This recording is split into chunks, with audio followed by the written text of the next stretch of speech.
할렐루야. 여러분들에게 질문을 하나 드리도록 하겠습니다. 다소 어려울 수 있는 질문이 잘 듣고 대답을 한번 해주시기 바랍니다. 여러분들은 지금 살아 계십니까?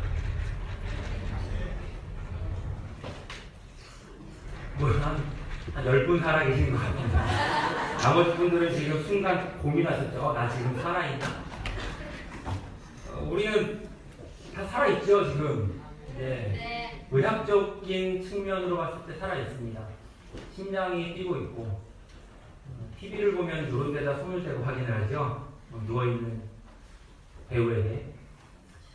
인지적 영역으로도 우리는 살아있습니다. 인지한다라는 것은 무언가 정보를 습득하고 이해하고 분류하고 분석하고 다시 또 종합하고 창의가 나오고 문제 해결을 하고 이런 것을 이제 인지작용이라고 하는데 그렇게 어려울 거 없습니다. 여러분들이 살아계신지 안 살아계신지 제가 쉽게 한번 예를 들어보겠습니다. 교회 1층에 엘리베이터를 타려고 앞에 서 있습니다. 다리가 아프니까 엘리베이터를 타고 올라가려고. 한 나이가 이제 엘리베이터를 탄다고 했을 때 그렇게 부끄럽지 않을 정도 되는 연령대에 딱 서 있는데 갑자기 차량 오는 교회 차량이 도착을 했는지 연세 엄청 많으신 어르신들이 막 우르르 들어오는 거예요. 그럼 이제 보고 정보를 습득을 하죠. 그 다음에 분석을 하죠. 이거 내가 탈 자리가 아닌 것 같다. 문제 해결 어떻게 하죠? 계단으로 걸어 올라가야겠다. 그리고 올라왔는데 딱 5층까지 4층까지 힘겹게 올라왔는데 나보다 10살이나 어린 집사님이 그 사이에 껴가지고 내리는 걸 본다? 비판하죠. 네, 이런 게 인지적 영역에서 우리가 살아있다는 증거입니다. 자, 우리는 이렇게 살아있어요. 여러 측면에서 살아있는데 이 발라스 빌라드라고 하는 사람의 책에서 무엇이라고 얘기하느냐? 살아있다는 것, 생명이라는 것에 대해서 어떻게 정의를 하느냐? 살아있다는 것은 다양한 차원과 유형을 통틀어 이 생명이란 구체적인 관계에서 행동하고 반응하는 능력을 말한다. 구체적인 관계에서 행동하고 반응하는 능력이 생명, 살아있다는 것이다. 자, 여러분 다시 한번 질문을 하겠습니다. 여러분들은 누구와의 관계에서? 제가 누구 얘기할 것 같아요, 여기서? 관계. 부부관계 얘기할 것 같아요. 오늘 오전에 대인관계 담임사님 하셨기 때문에 누구관계? 그렇죠? 다시 한번 질문 드리겠습니다. 여러분들은 하나님과의 관계에서 행동하고 반응하는 영적인 영역에서 여러분들은 지금 살아 계십니까? 네. 눈의 교회에 이렇게 아멘이 나오죠. 저는 아멘을 잘 못했었어요, 예전에. 살아 계십니까? 하면 고민을 하는 거예요.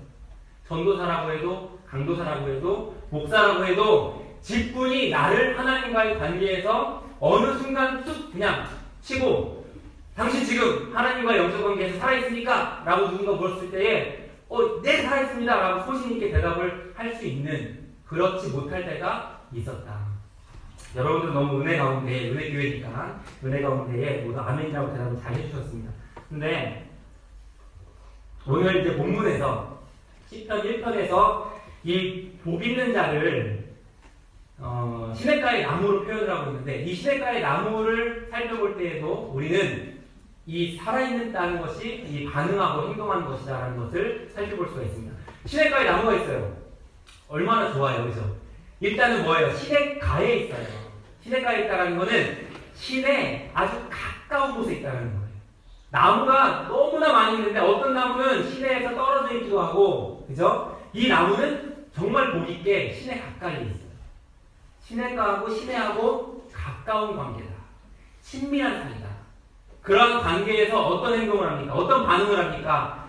물이 이 흙을 통해서 스며들어서 뿌리와 만났을 때에 반가운 기쁨에 반응을 하죠. 그래서 요즘 공부하는 친구들은 이런 걸 삼수학 현상, 그죠? 공기와 햇빛에서 광합성 이런 얘기 하는데 이렇게 어려울 것 없이 식물은 물을 만나면 기쁨으로 반응을 하고 그 다음에 무엇으로 또 보여줘요? 마르지 않는 푸르른 잎사귀와 열매, 철을 따라 맺는 열매로 또 반응을 보여줍니다. 이게 살아있는 자다. 이게 관계 속에서 살아있고 하나님과 관계 속에서 우리가 이러한 삶을 사는 사람은 바로 복 있는 자라고 지금 본문에서 이야기를 하고 있습니다. 여러분들은 지금 아까 아멘 잘하셨는데 누구로서 살아있습니까? 그렇죠? 성도로서, 하나님의 자녀로서. 앞에 아까 이게 찬양팀이 찬양을 했어요. 제가 이렇게 설교를 해야 되는 사람한테 너무나 가혹한 시련을 주는 거예요. 찬양이 너무나 은혜로운 거예요. 겨우 가다듬고 앞에 올라와서 앉아있는데 방금 특성한 팀, 어떤 팀이에요? 대학부 죽겠는 거예요. 나 이런 소리 어떻게 하지 싶은 거예요. 자, 그 찬양팀, 저는 이제 찬양팀 출신인데, 자, 내가 찬양팀 예전에 할 때 뭐 이렇게 건반을 하고 찬양인도를 할 때 가장 고민했던 게 무엇이냐면, 내가 지금 이렇게 앞에 서서 또 앉아서 건반을 치면서 이렇게 청중들과 마주보고 있는데, 나는 지금 누구와 관계 속에서 반응하고 행동하는 사람인가? 이 고민 찬양 앞에 나와서 무언가를 하시는 분들 이런 고민 한 번도 안 해봤다라는 심각한 문제입니다. 아니면 아주 늘 하나님과 관계 속에 있어서 고민할 여지가 없던가. 어떻습니까, 구리용지 집사님? 내가 보니까 여기서 가장 고개를 끄덕거리는 거예요. 공감이 되는 거죠. 만약에 내가 앞에서 찬양을 할 때에, 인도할 때에 멋진 화음과 악기 연주와 그렇게 찬양팀이 앞에서 뭐 노래를 하고 연주를 합니다. 저는 오늘 드럼한테 반했습니다.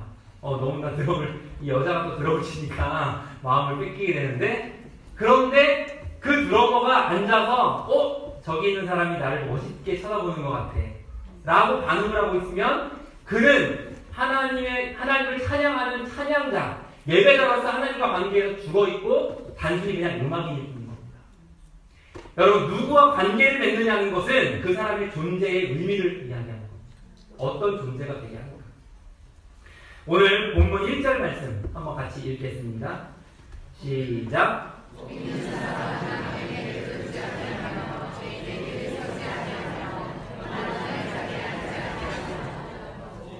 네, 1절만. 자, 이렇게 가까운 관계에 있으면 우리가 반응을 하게 되고, 관계가 멀면 반응을 덜 하게 돼요. 제가 요즘에 좀 많은 피해자들이 있는 사회적 이슈가 되고 있는 보이스피싱 이야기를 한번 해보려고 하는데, 가만히 설교 준비하다 보니까 보이스피싱이 그래요. 보세요. 어느 날 전화가 왔어요. 나랑 관계 있는 사람이 없는 사람이에요. 반응할 필요 있어요, 없어요? 반응 안 하면 그만이죠. 그런데 그 사람이 솔깃한 말로 나를 끌어가죠. 그래서 내가 하고 한두 마디 반응을 하다 보면 관계없던 그 사람과 나와 새로운 관계가 만들어져요. 그런데 하도 뉴스에서 뭐 사람들이 이렇게 하지 말아라, 그냥 끊어버려라 하니까 이 사람들이 어떤 수법을 써요? 도저히 반응하지 않을 수 없는 나하고 가장 가까이 있는 이 관계, 가족을 이용을 해서 이제 수법을 바꿔서 전략을 쓰는 거예요. 그래서 한 10몇 년 전에 저희 장모님에게도 전화가 왔어요. 여보세요? 했더니 뭐라고 해요? 지금 당신 아들 이승호 군을 납치해서 내가 잡아두고 있습니다.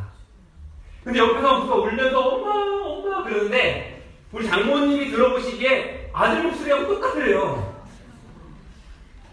여러분, 그 상황에서 그 사기꾼들이 기다리고 기대하는 그 반응을 보여주면 어떻게 돼요? 그 꾀에 넘어가게 돼요. 오늘 본문에 악인의 꾀를 쫓아가게 됩니다. 그런데 우리 장하신 우리 자랑스러운 장모님께서는 너무나 대담하셔가지고 네, 승호가 잡혀있다고요? 네, 알겠습니다. 일단 끊어봐요. 하고 전화를 끊었대요. 너무너무 떨렸는데, 심장이 벌렁거리고 떨렸는데 일단 전화를 끊었대요. 왜? 뉴스에서 봤거든. 그런 일이 있다는 것을. 끊고 승호의 행방을 알아보는 거예요. 그랬더니 이승호 군은 학교에서 아무런 문제 없이 무사히 공부를 하고 있었다라는 옛날 이야기를 했습니다. 여러분, 인류 최초의 보이스피싱 사건 언제 일어났어요?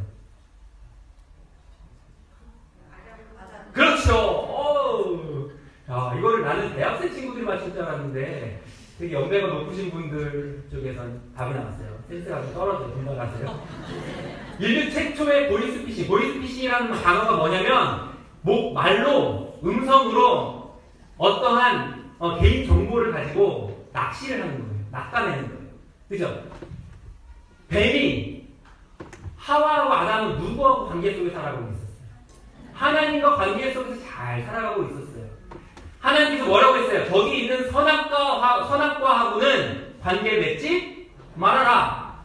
만지지도 말고 먹지도 말아라. 그리고 뱀하고 관계는 아예 전무한 상태였어요. 뱀의 존재도 몰랐어요. 사탄의 존재도 모르는 상황에서 사탄이 말을 걸었어요. 창세기에 보니까.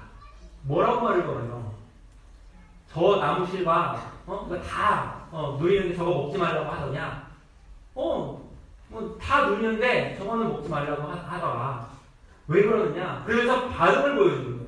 아까 우리 장모님은 반응을 안 보이고 네 알겠습니다. 일단 끊어봐요 하고 끊었는데 하와는 뱀이 사탄이 걸어오는 말에 한두 마디씩 반응을 하다 보니까 새로운 관계가 시작이 된 거예요. 사탄과의. 그래서 이 관계는 사탄의 속셈대로 어디로 끌고 가요? 이 관계는 선악과로 끌고 가요. 죄인의 길에 서게 만듭니다. 악인의 꾀를 쫓아가다 보면 우리는 어느새 하나님께서 먹지 말라고 하는 선악과를 향하는 길로 서게 되어요. 그리고 보함직하고 눈길이죠. 흠직하고 결국은 손으로 가져다가 따서 먹어버려요. 여러분, 사람이 제가 이렇게 물을 마시잖아요. 이 물과 저와의 관계예요. 제가 여기 앉아서 목이 말랐는데 딱 앉아서 여유가 있었어요. 굉장히 목이 말랐거든요. 왜 여유가 있어요? 이 물을 바라보면서. 저 물은 나하고 관계가 있는 물이야. 다른 사람은 못 마셔. 내가 올라가서 목 마를 때마다 마시면 돼. 그쵸? 그런데 그렇게 보고 있다가 이 물을 제가 이렇게 마시면 이 물과 저는 맺을 수 있는 한 가장 친밀한 관계를 맺게 돼요. 맞죠? 네. 하와가 하나님과 친밀한 관계를 맺고 살아가다가 선악과, 관계를 맺지 말아야 할 선악과와 가장 친밀한 관계를 맺게 되는 순간 어떻게 됐어요? 하나님과의 관계는 끊어져 버려요. 이게 타락입니다. 우리가 관계를 맺지 말아야 할 것들을 멀리하고 우리가 관계를 맺어야 할 것들을 가까이 하는 것, 친밀하게 하는 것. 이게 신앙생활. 아멘? 아멘. 여러분, 그 아담과 하와가 그렇게 타락을 한 그 경험이 그 보통 생육법으로 태어난 모든 후손의 육체 안에, 이 마음 안에 그 경험이 죄성이라는 이름으로 고스란히 전가가 되었어요. 우리 상황이 그렇게 좋지가 않아요, 지금. 하와보다 더 안 좋은 상황이에요. 하와는 죄를 모르던 상황에서 유혹에 넘어갔죠. 우리는 이미 죄를 좋아하는 성향을 이미 가지고 태어나버려요. 그리고 그 사탄은 그때 한번 큰 성과를 거두고, 보이스피싱 성과를 거두고 이렇게 감옥에 갇히거나 이래야 되는데 지금도 버젓이 살아서 이미 머리가 깨어져 버린 권세가 깨어져 버렸지만 아직도 한시적으로 이 권세가 살아서 이 땅에 살아가고 있는 우리에게 계속해서 유혹을, 악인의 꾀를 가지고 우리를 이렇게 유혹을. 여러분 40세를 뭐라고 그래요? 부러. 그게 무슨 뜻이에요? 부러. 유혹받지 않는다는 거예요.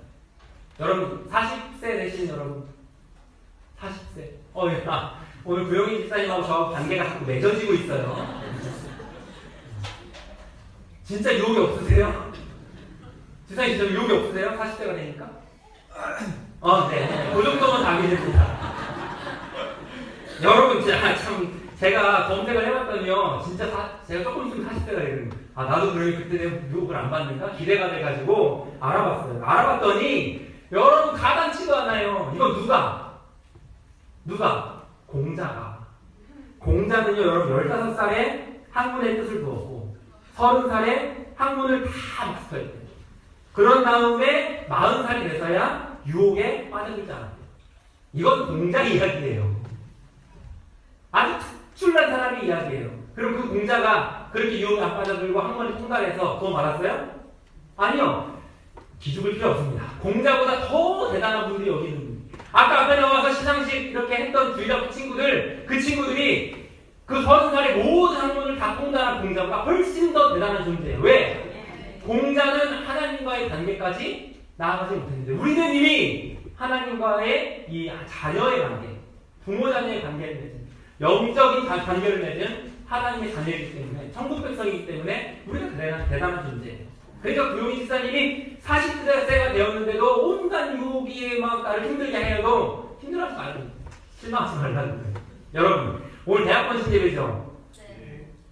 대학생 제가 이거 대학생 생활의 현실을 한번 설교 시간에 폭로를 해볼까 하다가 내 마음 지키지 못할 것 같아서 그만두었습니다. 어떻게 보면은 인생 가운데 가장 유혹을 받기 최적화되어 있는 상태, 그때 되짓기에 가장 최적화되어 있는 때가 어찌 보면 대학생 때이지 않습니까? 오늘 머리도 자랐고 몸도 자랐고 중학생, 고등학생 때는 어느 정도 통제가 있었는데 이제 어느 정도 자유도 얻었고 그죠? 알바를 하는 사람은 또 어떤 재정을 행사할 수 있는 일도 있고 그러니까 얼마나 사탄이 꼬시기가 좋을 때 여러분들은 안 그렇겠지만 여러분들 갑자기 표정이 너무 어두워져서 제가 당황스러운데 여러분 아무리 이렇게 해도 여러분들은 그래 다른 친구들은 그러는지 몰라도 나는 은혜교회 안에서 잘 신앙생활, 신앙으로 자라고 있기 때문에 끄떡없어 이런 눈빛을 보내야 되는데 여러분들이 나의 기대와 달리 너무 지금 얼굴이 어두워지고 있어요. 그럼 우리가 이러한 때에 어떻게 해야 하겠는가? 오늘 말씀을 보면서 함께 풀어가 보는 것입니다. 자, 이렇게 우리는 유혹받기 쉬운 몸을 가지고 있고 마음과 생각은 이미 아담과 하와 이후에 죄로 오염되어가지고 죄를 좋아하는 성향을 가지고 있고 사탄은 끊임없이 우리를 공격해오고 있는 이런 상황에 우리는 어떻게 해야 신앙생활을 살아있는 자가 되고 보이는 자가 될 수 있을까? 2절 말씀 같이 읽어보겠습니다. 시작.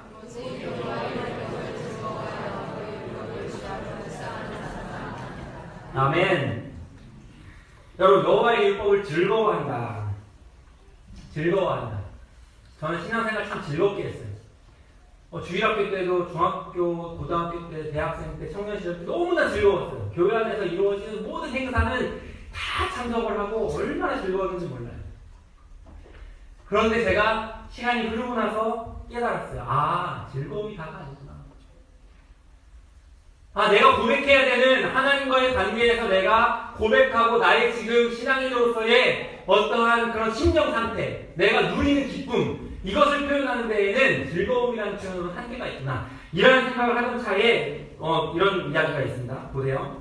로렌스 수사라고 하는 사람이 이 세상에 하나님과 끊임없이 대화하며 사는 삶보다 더 달콤하고 기쁜 삶이란 존재하지 않는다. 맞죠? 하나님과 끊임없이 대화해요. 얼마나 기뻐요. 그것을 실천하고 경험하는 자들만이 이해할 수 있다. 그죠? 다 이해하시죠? 다 이해하시죠? 네. 하지만 나는 이 사람 말하기를 그런 동기에서 그것을 행하기를 권하지 않는다. 기쁘고 즐겁고 너무나 달콤하고 하니까 그러한 동기에서 그것을 하나님과 대화하는 이런 끊임없이 대화하는 삶을 살기를 행하기를 권하지 않는다. 자 보세요. 이러한 연습에서 우리가 구해야 할 것은 즐거움이 아니다. 오직 사랑으로서 행하라. 그것이 하나님이 우리에게 원하시는 일이기 때문입니다. 여러분 주야로 여호와의 율법을 묵상한다. 가능하세요? 지금 여기 성경 말씀 온도가 지금 13만 9,046장 돌을 달리고 있어요. 얼마나 말씀을 많이 읽었으면 그치? 지금 이제 교회가 이런 프로그램을 하고 또 성경이 읽어지네 이런 행사를 통해서 성경을 많이 읽는 거 참 좋아요. 근데 주야로 묵상한다. 주야는 아침에 한번 읽고 밤에 한번 읽는 게 아니에요. 이 본문에서 말하고 있는 주야는 하루 종일 하나님 말씀을 묵상한다. 가능해요? 가능하지 않아요? 직장도 가야 되고 대학교도 가야 되고 연애도 해야 되고 요 가운데 연애하고 있는 친구 제가 아는 그런 친구 몇 친구 있어요. 제가 놀이터에서 못 깨우는 친구도 있어요. 몇 년 전에 아까 나와서 뭐 이렇게 이제 더 이상 말하면 안 될 것 같아서 네. 조심히 다니세요. 좋은데요. 자, 무슨 얘기하다가 지금 그렇게 됐죠? 주야로 묵상하는 거.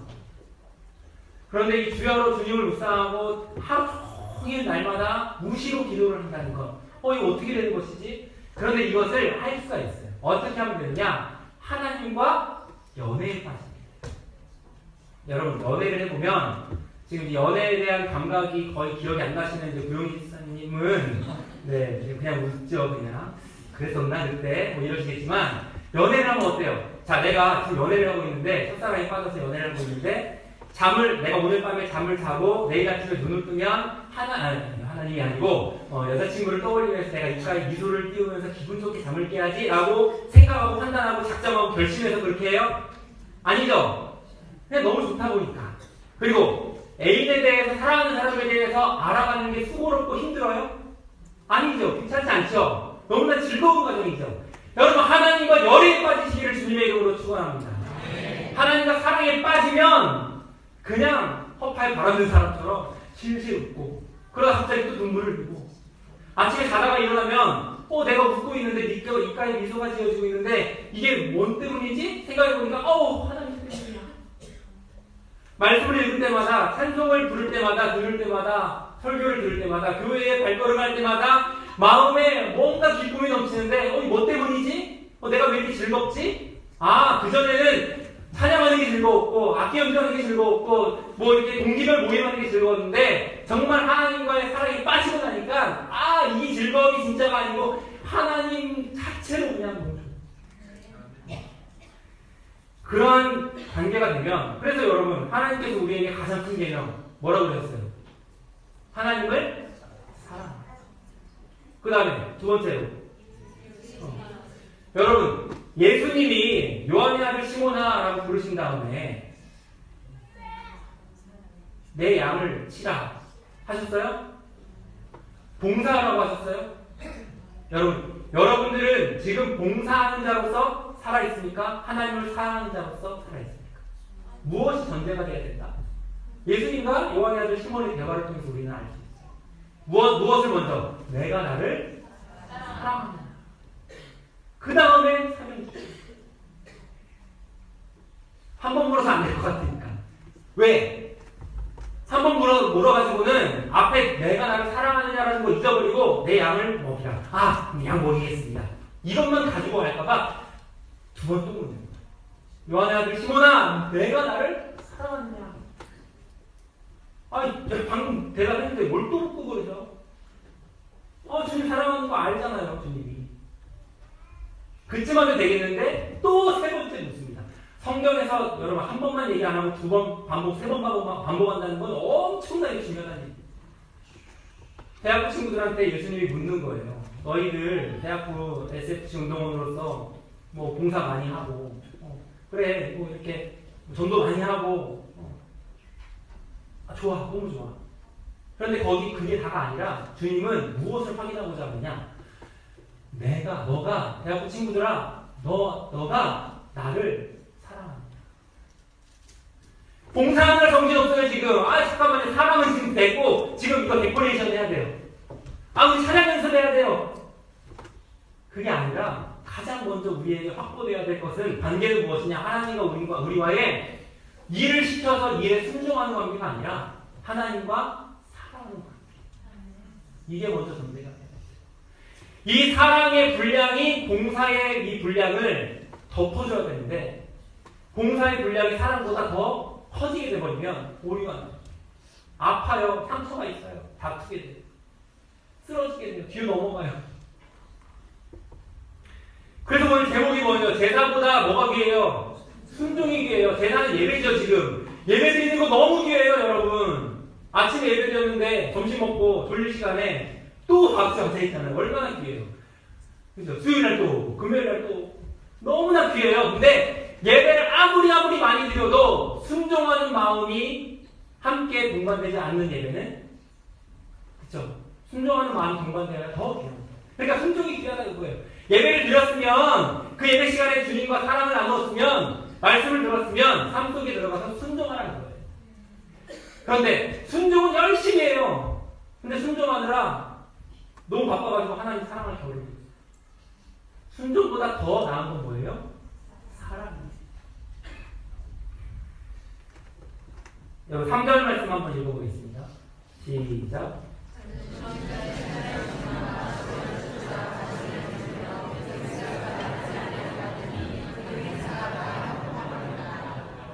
자, 여러분 보세요. 이제 뭐 알겠어요. 제가 지금까지 이렇게 전한 말씀에 여러분 공감하지 않는 사람 없잖아요. 다 좋아요. 하나님 사랑하는 게 좋지요. 그죠? 찬양 들을 때마다 눈물이 나고 말씀을 들을 때마다 감격하고 좋지요. 그런데 그게 우리의 힘으로, 우리 능력으로, 우리의 이성으로, 의지로 돼야 안 돼요. 다시 한번 물을게요. 우리의 힘만으로 가능해야 안 돼요. 안 돼요. 절대 안 돼요. 시냇가에 심은 나무. 여러분, 나무는 걸어 다닐 수 있어, 없어요? 내가, 나 시냇가에 심겨야지 하고 걸어가서 막 심겨요? 걸어 다니는 나무 있어요, 없어요? 있어요. 브라질에 가면 있어요. 걸어 다니는 나무. 뿌리 하나 내밀고, 뒤에 뿌리 하나 썩고, 그 다음 뿌리 내밀고, 걸어 다녀요. 좋을 것 같죠? 안 좋아요. 나무는 땅에 심겨져야 안정되고 행복한 건데, 얘는 평생 동안 방황만 하다가 그냥 죽어요. 불쌍한 거예요. 신앙생활이 그렇게 되면 안 돼요. 하나님께서 본래 나무는 걸어다닐 수가 없죠. 본래 하나님께서 이 걸어다닐 수 없는 나무를 시냇가에 심겨 주셔야 합니다. 그걸 바로 우리는 은혜라고 해요. 할렐루야. 하나님께서 나의 심령을 시냇가에 하나님 가까운 곳에 심겨 주셔야 돼요. 심어 주셔야 돼요. 그러면 그래 하나님께서 심어 주시면 된다고 하니까 나 가만히 있어야지. 이러면 돼야 안 돼요. 이건 또 문제가 있는 거예요. 시골에서 마중물이 아니고 펌프질 해보신 분. 대학교 친구들 중에 혹시 시골에 놀러가서 펌프질 마당에 있는 거 이렇게 펌프하면 물 막 나오는 거 해본 사람? 한 사람도 없어요? 세상에. 이렇게 세대가 큰 차이가 난단 말입니까? 구용지사님하고 얘기할까요? 펌프 아시죠? 어르신들 다 아시죠? 저보다 더 잘 아시죠? 저는 그냥 한번 그냥 재미로 해본 것 뿐인데 펌프질 그냥 하면 돼야 안 돼요? 그쵸, 물을 부어야 돼. 그걸 뭐라고 불러요? 마중물이라고 불러요. 하나님의 목과 우리의 몫이 있어요. 하나님의 은혜로 다 된다? 나 가만히 있을래? 절대 아니에요. 그건 하나님이 바라시는 신앙의 반응이 아니에요. 그건 하나님이 기뻐하시는 하나님과 우리의 관계에서 우리의 반응하는 모습이 아니에요. 다 해주는 게 아니에요.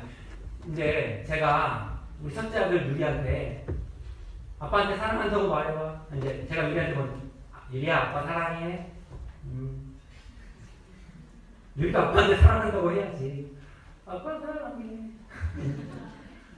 아빠 뽀뽀 쭉 해줘요. 안 하진 않아요. 근데 그것보다 어느 날 그냥 가만히 있는데 유리가 아빠를 바라보고 있는 입장이 사랑하는 마음이 막 갑자기 막 우러나서 갑자기 아빠 아빠 사랑해. 오 얼마나 그쵸?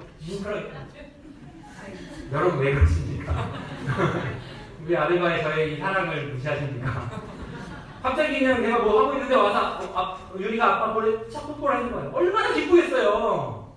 하나님은 그걸 원하시는 거예요. 그걸 원하시는 거예요. 우리의 몫이 있어요. 마중물이라는 건 뭐냐면 대학교 친구 잘 들으세요. 펌프가 있어요. 밑에는 어마어마한 양의 마르지 않을 지하수가 연결이 되어 있어요. 근데 그냥 이렇게 하면은 그냥 덜컹덜컹 아무런 일이 아니잖아요. 마중물이라고 물을 몇 바가지를 퍼부으면서 이렇게 하면은 이 비어있던 공간에 물이 들어가서 압력이 생겨서 밑에 있는 물을 올려와요. 그게 마중물이에요. 이 마중물을 붓는다는 거는 어떤 행위예요?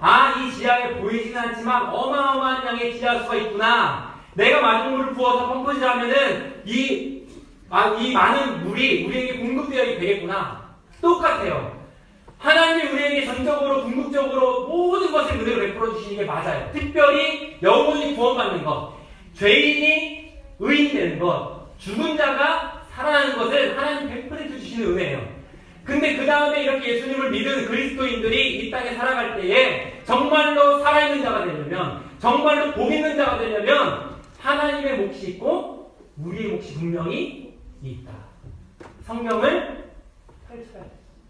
성경을 읽어야 돼요. 예배에 힘써야 돼요. 기도에 힘써야 돼요. 그런데 뭐라고 해요? 잘 안 돼. CBS 특강을 한번 보니까 그 어떤 목사님이 뭐라고 하냐면 이 시편 1편에 대해서 주석을 하면서 누가 복 있는 자냐? 복 있는 자가 되기로 작정하는 자가 복 있는 자다. 여러분 작정하십시오. 여러분 소원하십시오. 내가 예전에 주님과 첫사랑을 누릴 때에는 찬양만 부르면 예배만 드리면 눈물이 쏟아졌는데 어느샌가 내가 눈물이 말랐네. 왜 이러지? 왜 이렇게 냉랭하지? 예배를 줘도 기쁨이 없지? 봉사를 이렇게 열심히 하는데 나는 왜 봉사자이지? 하나님과의 사랑에 푹 빠지지 못하지. 여러분 소원하십시오. 아, 내가 정말로 하나님과 열애에 빠지는 자가 되게 해주세요. 하나님을 너무나 사랑하는 자가 되게 해주세요. 그 사랑 안에서 예배드리고 감격이 있고 기쁨이 있고 즐거움이 있고 주야로 율법을 묵상함이 있고 봉사가 있고 전도가 있고 얼마나 행복합니까?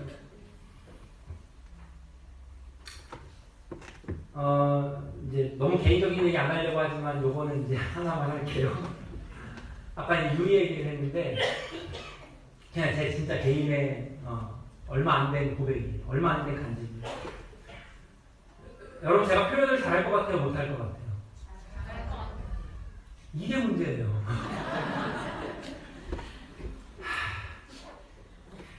저는 타고나기를 태생적으로 표현을 잘 못하는 사람. 좀 심각해요. 안 믿기죠? 유리 맨날 데리고 노는 아영 이모나 이렇게 우리 이모들이 유리는 이모가 엄청 많아요. 삼촌도 엄청 많아요. 근데 이 첫째가 유리고 둘째가 겸인데 얘네들을 보면은요 첫째가 저를 닮았어요. 그거 공감하는 거 유리 대해 보면서 공감하세요? 그게 저 닮았어요.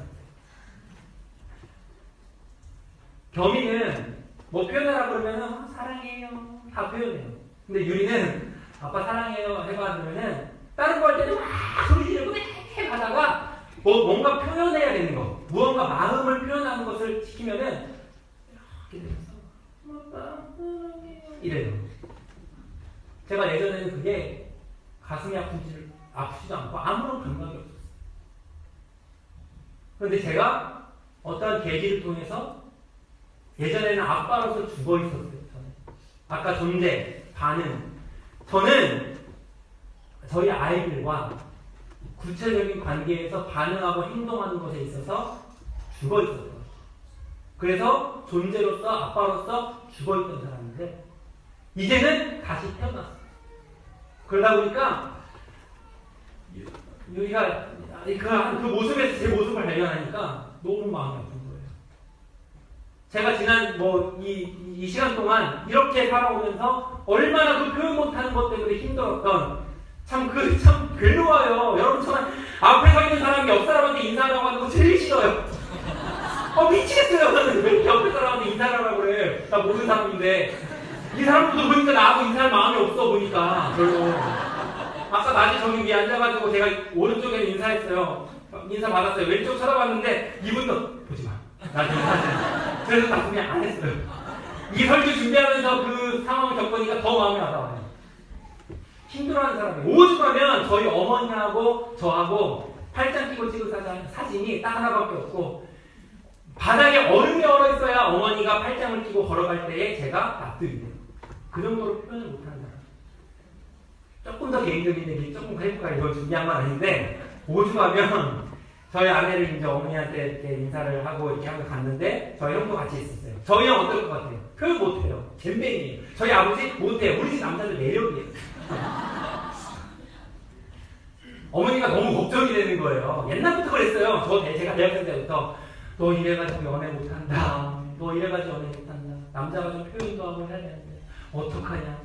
그래서 우리 어머니가 제 아내한테 첫 질문이 뭐냐면 정식으로 한 첫 질문이 내가 이렇게 표현도 좀 해? 해요. 부끄럽잖아요. 그런 답하기. 그러니까 옆에서 우리 형이 야! 너 표현 잘하냐? 되네? 이거 우리 집 남자 아니네? 야, 너 어떻게 하냐 표현을? 자기는 한 번도 해본 적이 없거든. 그래서 제가 유리의 그 모습을 보는데 어느 날 갑자기 눈물이 피 도는 거예요. 유리야, 내가 뭐라고 했는지 아세요? 유리한테? 유리야, 아빠가 도와줄게. 그렇게 앞으로 살아가지 않도록 아빠가 도와줄게. 왜? 표현을 잘 못하면요 목사가 되어도 하나님과의 관계에서 표현하는데 서툴어요. 찬양 인도자가 돼서 앞에서 기타를 내면서 손을 들고 찬양합시다 할 때 손이 들어져요. 왜? 나는 그냥 찬양 인도자니까. 근데 그 앞에 앉아가지고 앞에 있는 찬양 인도자가 손을 들으라고 하면 왜 자꾸 손을 들으라고 해? 왜 똑같은 사람인데 앞에 나와 있으면 손을 들 수 있고 앞에 거기 앉아서 할 때는 손 들기가 부끄럽냐는 말이에요. 정말 안타까운 일이에요. 여러분, 체면 같은 거 다 버리시고 하나님과의 사랑에 푹 빠지시기를 주님의 이름으로 축원합니다. 그래서 요즘에 막 아이들하고 막 표현하고 막 사랑한다 하고 뽀뽀하고 안아주고 하니까 이 친구들이 걔가 예전에 아빠로서 죽어있을 때에는 가장 많이 하는 말이 뭐예요? 첫째, 둘째 모두 아빠 저리 가. 아빠 절로 가. 아빠를 자꾸 절로 가려고. 나 못 간대. 교회로 가야 돼. 아빠 절로. 아빠 절로. 어느 절로 갈까? 조계적으로 갈까? 근데 요즘에는요, 하루 종일 아빠만 찾아요. 여러분, 이게 그냥, 여러분, 그냥 뭐, 이거 제가 이제 오늘 하려는 얘기인데, 이게 생각이 바뀌었고, 행동이 바뀌었고, 자세가 바뀌었고, 아닙니다. 이거는 존재의 변화예요. 혹시 여러분 이 가운데 말씀을 듣고 계실 때에 제사보다 순종, 순종보다 사랑. 혹시 내가 너무 열심히 교회 일을 하고 누구나 봤을 때 나는 열심히 교회에서 봉사하고 정말 힘에 지나도록 힘이 다하도록 나의 생활을 포기하면서까지 교회 열심히 하는데 내 마음에 어떤 깊은 진정한 기쁨이 없다라고 생각되시는 분 계십니까? 이 시간 하나님 앞에 소원하십시오. 봉사자에서 나아가 하나님과 사랑하는 자가 되게 해달라. 이건 존재의 변화예요. 그런 존재가 되면 이 존재라는 것은 울림을 가져옵니다.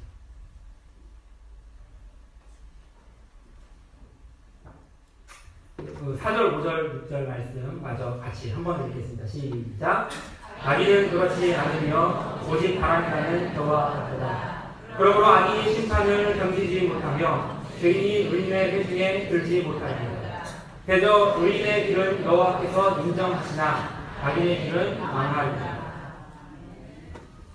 여러분 이제 그러면 이제 내가 그러한 존재가 되고 우리 교회 성도들이 은혜교회 성도들이 그러한 존재가 되고 행복하고 좋아요. 은혜 가운데서.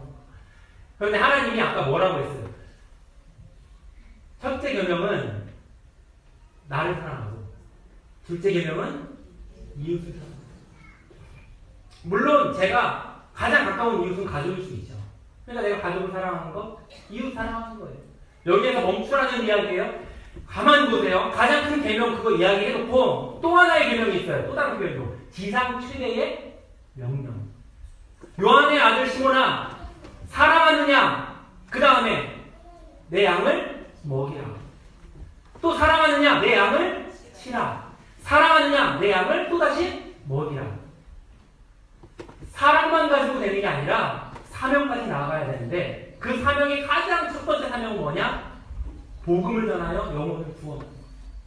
그래서 의인의 회중에 들지 못하는 자들, 정말로 하나님과의 관계가 사랑의 관계가 회복이 되면은 너무 그 사랑이 감격스러우면은 뭐가 보여요? 믿지 않는 영혼이 보이게 되어 있어요.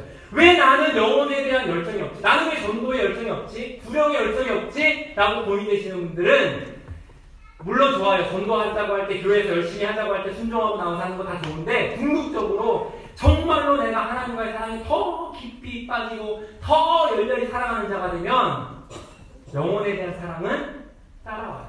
왜? 존재가 변하기 때문에. 의인의 회직에 들지 못하는 자들을 위해서 여러분 사랑하시기를 주님의 이름으로 축원합니다. 거기까지 우리가 나아가요. 결론 말씀으로 하나의 예를 들겠습니다. 찰리 프랭크라고 하는 코끼리 조련사가 있었어요. 은퇴를 하면서 니타라고 하는 코끼리하고 이제 오랫동안 공연을 다녔죠. 이렇게 서봐 그리고 뭐 앉아봐 누워봐. 그런데 은퇴를 하면서 코끼리를 샌디에고 동물원에다가 이제 기증을 했어요. 그러니까 그렇게 오랫동안 같이 공연을 하고 묘기를 부리던 이 니타는 그냥 일반 코끼리들과 같이 동물원에서 먹고 자고 평범하게 살아가고 이 찰리 프랭크라고 하는 이 사람도 은퇴해서 평범한 삶을 사는 거예요. 노후를 즐기는 거예요. 근데 미국의 굉장히 유명한 어떤 프로그램에서 이 코끼리와 이 조련사와 오랜만에 한번 만남을 주선시켜줬어요. 15년 만에. 15년 동안 한 번도 만난 적이 없어요. 15년 동안 이 코끼리는 한 번도 묘기를 부려본 적이 없어요. 그런데 15년 만에 찾아가서 니타 하고 부르는 거예요. 동영상이 유튜브에 검색하면 나오는 거예요. 니타 그러니까 어떤 코끼리 하나가 그냥 바로 보러 와요. 그러더니 옛날에 이제 공연을 하면서 입에다가 젤리를 넣어줬나 봐요. 그 젤리를 준비해온 거예요. 그때 15년 전에 먹여준 젤리를. 그래서 뭐라고 하니까 코끼리가 코를 쫙 들더니 입을 쫙 벌려요. 그러니까 젤리를 탁 넣어주죠. 15년 만에 만났는데 묘기를 이것저것 명령을 내리니까 앉기도 하고 일어나기도 하고 두 발 들기도 하고 다 하는 거예요. 그 당시에 그 방송을 보면서 수많은 사람들이 눈물을 흘렸다고 해요. 이 관계의 중요성. 여러분 성경 구절 한번 자막에 띄워줄 텐데 읽어볼까요? 근데 이사야 1장 3절 말씀 같이 읽어보겠습니다. 소는 그 임자를 알고 나귀는 주인의 부유를 알건만은 이스라엘은 알지 못하고 나의 백성은 깨닫지 못하는구나 하셨도다. 또한 근데 요한복음 10장 27절 시작. 내 양은 내 음성을 들으며 나는 저희를 알며 저희는 나를 따르느니라. 와 그렇구나. 15년 만에 만났어도 이 조련사가 니타 하고 부를 때 코끼리는 아닙니다. 그와 똑같이 우리 하나님께서 우리 예수님께서 우리 목자 되시는 주님께서 여러분들의 이름을 부르시는 거예요. 여러분들은 하나님과 구체적인 관계에서 반응하는 거예요. 그 반응이 오랫동안 무뎌왔다 하더라도 15년간 떨어졌다 하더라도 그 관계는 깨어지지 않아요. 사라지지 않아요. 언젠가 때가 되어 부르실 때 돌아와요. 그래서 예레미야 8장 7절에 공중의 학은 그 정한 시기를 알고 방구와 제비와 두루미는 그 올 때를 지키거든 내 백성은 여호와의 규례를 알지 못하도다 하셨다. 그 때를 우리가 모르는 거예요. 그 때를 몰라서 지금 주저앉아 있는 거예요. 근데 하나님은 사실은 우리를 지금도 계속 부르고 계십니다. 여러분 혹시 그 때를 모르십니까? 제가 그 때를 알려드릴까요? 같이 한번 읽어볼까요? 마지막으로 고린도후서 6장 1절 2절 말씀 같이 마지막으로 읽겠습니다. 시작. 우리가 하나님과 함께 일하는 자로서 너희를 권하노니 하나님의 은혜를 헛되이 받지 말라. 가라사대 내가 은혜 베풀 때에 너를 듣고 구원의 날에 너를 도왔다 하셨으니 보라 지금은 은혜 받을 만한 때요 보라 지금은 구원의 날이다. 아멘. 아멘. 지금이 바로 은혜 받을 때입니다. 오늘이 아니거든. 언제요?